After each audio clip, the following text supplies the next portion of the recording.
A1C test అన్నా HbA1c test అన్నా ఒకటే.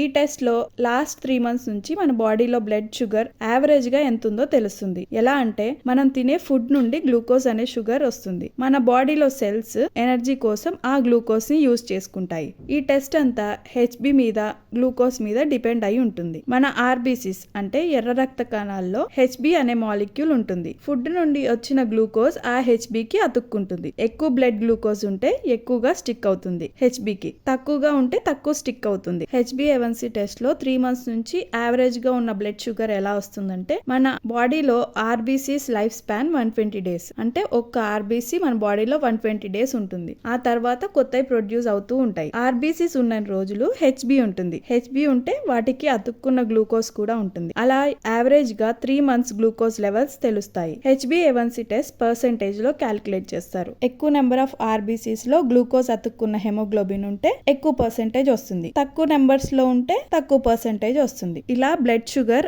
HbA1c టెస్ట్ లో పర్సెంటేజ్ గా తెలుస్తుంది.